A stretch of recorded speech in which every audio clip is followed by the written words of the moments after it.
Major hack of the day. All right. So, I'm Jeff. Hi. Yeah, we should do it. Hi, I'm Jeff. There we go. All right. I like playing CTF. I started playing CTF 2012. Went to a SANS conference and and a lot of people have probably had, Ed Scotus. He's just absolutely awesome. He's one of the more dynamic SANS instructors. And at the end of his class, there was an incident response class. He had a little, hey, here's my network, hack it. And I went through and did it, and I was like, I know this is coming up, so I prepared the night before and planned a little bit on it and did fairly well with it. And from that point on, I was hooked. It was really easy from there. It was like, wait a minute, you're going to show me the network, and I'm going to be able to figure out the puzzle that you presented in front of me, and this puzzle has real-life ramifications. And done. I was over it from there. So the next thing I did is I went back home and I sent out an email to a couple of friends who were about to go to DerbyCon, and I said, hey, anybody going to DerbyCon this year? And they were like, well, I'm going to DerbyCon. I was like, you want to do this capture the flag with me? It's like, sure. And by the time that brief little question of, hey, will you come play with me? Turned in from that point, we had 4 people and we were going on the capture the flag. And the change there was pretty substantial because I didn't expect we were going to do well. I was just going to have fun. And it turned into 30 some odd hours with the same group of 4 people, challenged on the same projects where people are bashing their head against the wall. It's crazy things like a PCAP file that turns out to be an MP3 file. I don't know if anybody knew that. A PCAP, you can rename an MP3 PCAP, and it actually opens in Wireshark. It's absolutely crazy. So, but it will open in Wireshark. And I beat myself up for hours trying to figure out what the heck is this PCAP file, looking at the packets, and finally ended up reading the MP3 specifications on Wikipedia, and it says it's a layer 3 frame. And I was like, frame? Wait a minute, it's just frames in a PCAP. Renamed it, and of course now I'm listening to Michael Jackson's Beat It. And that's the answer for this particular challenge. So it's the little things that you learn and the trials that you go through that build that sense of camaraderie amongst people on your team and make trying to play capture the flag an amazing experience. The end answer on that was, for our first time out, that's Lucas on the left and me on the right, we finished pretty good. We were 3rd out of 171 teams that year, which was like, what the heck? How did we manage this? And I think in a lot of ways it was really due to us just being willing to not really sleep. I think that's what helped out a lot with the points, and a lot of capture the flags, it does help. As I've gotten a little older, I've learned, hey, it's okay to sleep on Friday night. Saturday night, little on the iffy side, but Friday night you want to go home and get some sleep. But it brought me to the other point, which was Lucas and I each went home to our respective towns. He was in Nashville, I was here in Raleigh. I went back to work, working as my sysadmin job, in a very comfortable position with a company that, as long as I showed up to work, they were happy to have me there. As long as they knew they could call me when things were broken, it was okay if I wasn't there. It was comfortable, but I really didn't feel I was growing all that much. And I had a quote on my desk that I had looked at for years in the past, which was, when growth stops, decay begins. And I had to ask myself the question at that point, am I growing? Am I decaying by staying here? And honestly, it took me 2 more years staying in the same spot to answer that question and finally come to grips. Maybe I'm not growing. Maybe I just need to find a new place for me. So at that point, I basically said, Lucas, you got a job? And he goes, oh yeah, I got a job for you. Here's this company I'm working with. And I get the backstory on how he managed to get his bit. And apparently he went home after our capture the flag in 3rd place finish. His boss had him stand up in front of a user group and said, hi, this is Lucas over here. Lucas is on my team. He finished at DerbyCon in 3rd place. And everybody got up and said, hey, great job, Lucas. And 2 days later, Lucas said, hey, boss, it's been nice working with you, but I got a call after that user group meeting. I have a new job, and I'll be starting in a week. So it was pretty quick for him to find a way to exit out. And as I heard that story, I was like, hey, Lucas, here's my resume. Find me a job. We've known each other for a while. We've spent hours and hours together. And that comes up a little bit later in the story here.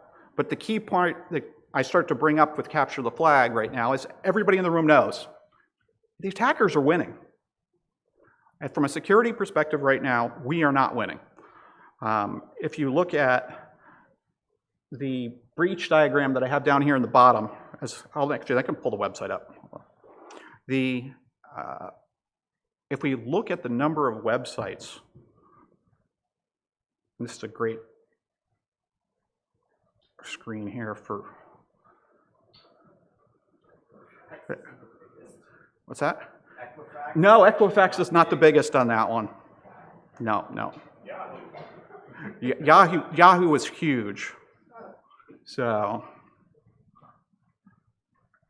but this website here, oh, I know, it's a dumping ground.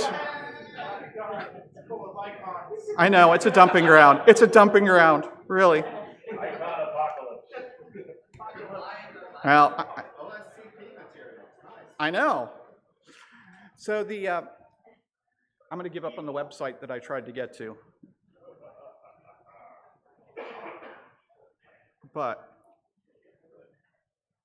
if I could, wow. There we go. So this particular website that's up there, which I can't seem to pop up correctly on my internet connection here, if you bring that up and take a peek at it from the history back, you don't have to go back that many years. You go back to 2011 on that particular chart and the bubbles that are there, and it quickly devolves into, hey, there's nothing really going on. 2011, poof, everybody's getting popped. And that's where it is right now. And there aren't enough people. In the job that I have in my day job, I work for a consulting company, and I go out and I talk with clients. And when I first got the job, the people that were the more sage advice said, Jeff, it's bad out there. And I'm like, no way, it can't be bad out there. I've got two-factor at my company that I'm currently with. We're all bottled. People can't be doing this worse. Oh my gosh, they are. It is horrible out there right now. There is a real strong lack of people that understand how to protect their networks and can conceptualize what an attacker might do, and that are scared enough to actually motivate management and the other people in their group to do it the right way to prevent a hack from happening. And so many of these cases that I end up working on a job, there isn't logging to be able to support even identifying who the people is, because it hasn't been turned on. The issue of password reuse is out of control. I've worked cases where websites have been hit with 4 or 5 million attempts to log in. Where are all these credentials coming from? Well, it's all the stolen password breaches that we have from this list that are being replayed on websites over and over again that don't have two-factor authentication, where a certain percentage of you try 1 million accounts against a website, you're going to gain access. And that's going on horrible everywhere in the network, in the infrastructure right now. So, something to point out that there aren't enough defenders. So how do we solve this? Well, we got to become evil for good.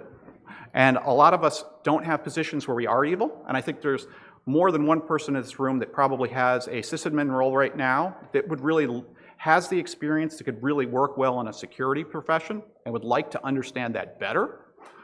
And from that perspective, I've made that transition. I'd like to share with the Capture the Flag how you can do it too. If you don't play Capture the Flag right now, I want to encourage you to get out there and try it. You can't be a security person if you don't understand the attacker and the person you're trying to defend against. You have to understand what they're going after. What are the things that are important to them? Why did they do it this way? And you gain that insight through trying to do it yourself through Capture the Flag. Sun Tzu, oh, it's old advice, really old advice. It's still applicable today. So, why is CTF awesome? Why don't I just go spend $5 grand a week and go to Sands or get my employer to spend that money to go there? Because it's expensive. It can be kind of boring.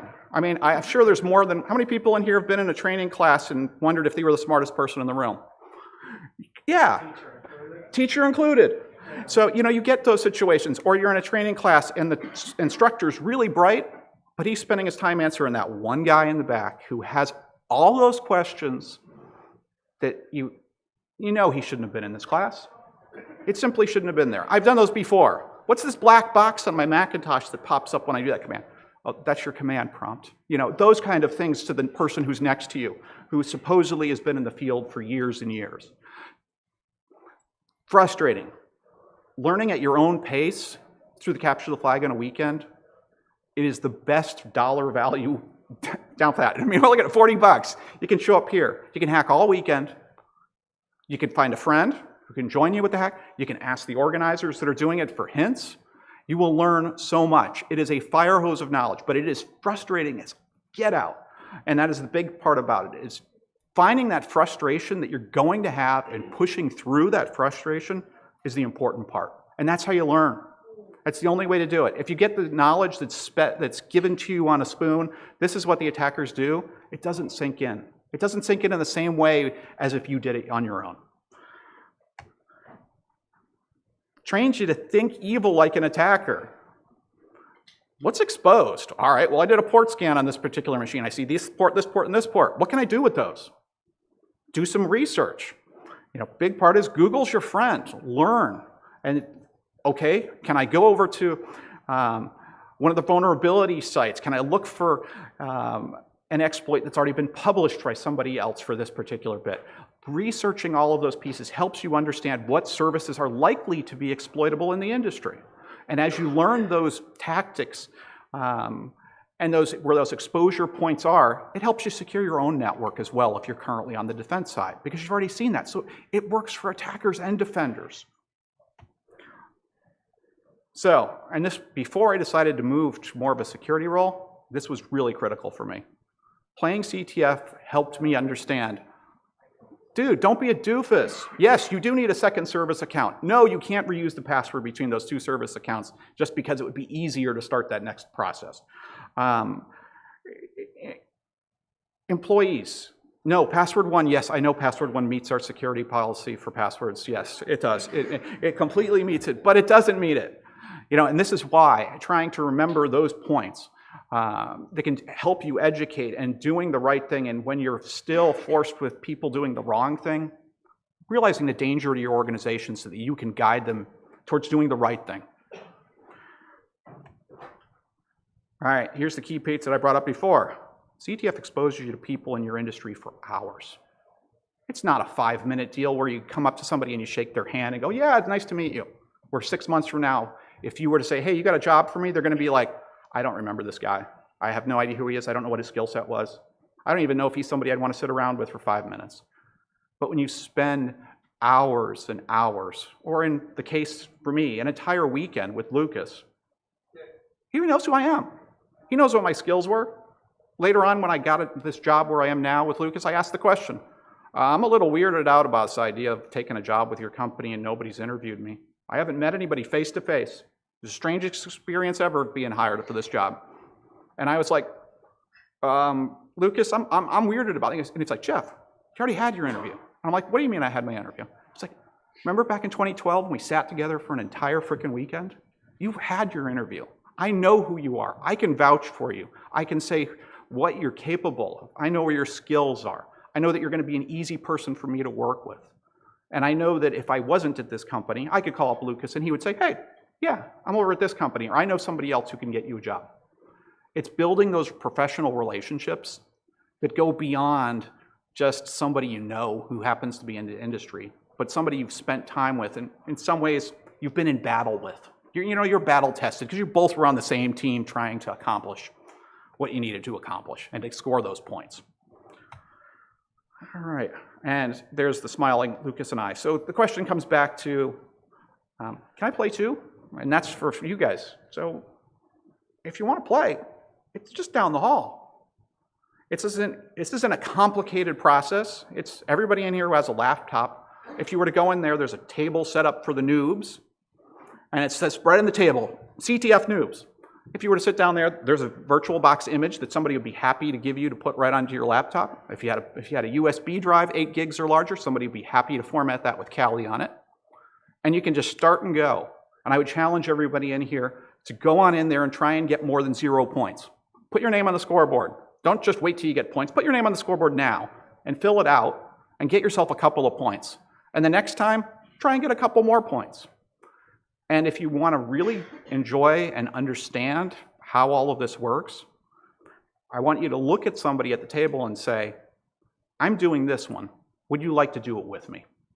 Invite someone else to join you. Far too often, we as a group of people are a little insular. A lot of us are introverts. We don't want to go through and look at someone else and try and say, can I join you? And at risk, well, they could say no. Well, it's really easy. Ask them if they'd like to join you. You're the one in control here. 9 times out of 10, they're going to say, yeah, I'd love to join you. I'm just here by myself, and I feel just as socially awkward as you do. And they're going to welcome that type of a question from someone. So be the person who invites, and you don't have to be great to start, but you have to start to be great. And it's really a part of that just saying you need to take the first step towards understanding this. And then some people are in the back are going, but I don't know anything that's going to help on capture the flag. I can't do it. They're flailing around. I can see it internally. They have that going on already. You have the experience. You don't need this huge, deep body of knowledge. You're here to learn. Just by showing up to the conference, all of you have shown a willingness to understand things better than everyone else does and to try to better what we have going on. Or some of you in the back maybe are trying to tear stuff down, but we're going to ignore you for the moment. Linux, Windows, web development, these are probably things all of us have done just a little bit of, but you've probably done a little bit enough to add value to what's going on to the conversation there. Often for me in my role in playing Capture the Flag, I don't know all the tools. And I don't think, I always feel like a noob, because there's always another tool coming out that can do things a little bit better than the way it's been done before.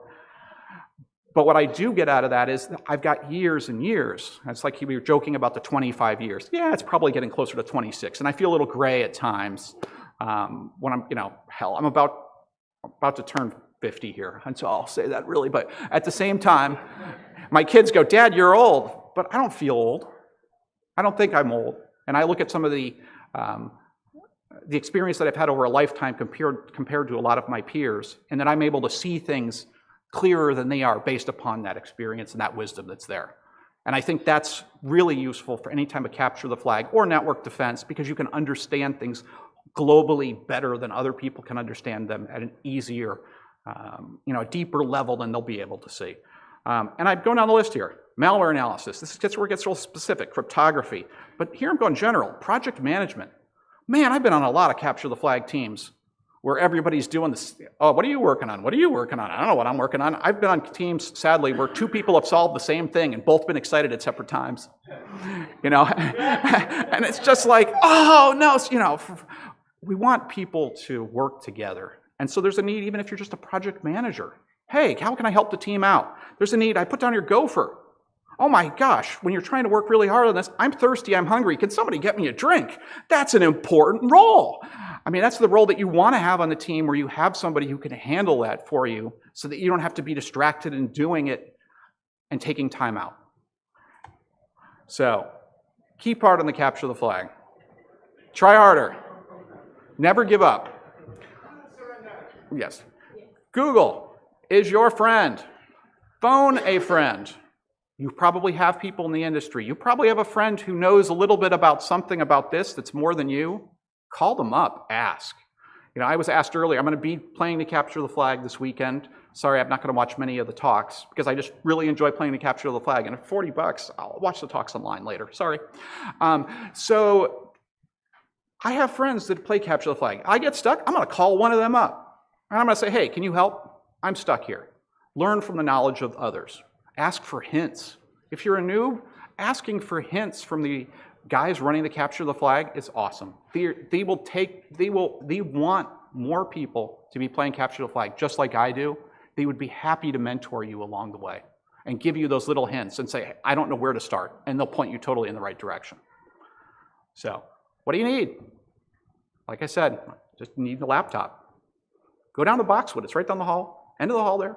It's opened at 7 o'clock today. It's going to be open, I think, till 9, 10 o'clock tonight, maybe even later. Generally, the wireless is on, so you can sit outside the room. And some of us do sit outside the room in the middle of the night and sit on the floor and just continue to hack away because we get involved in a problem that we really want to solve.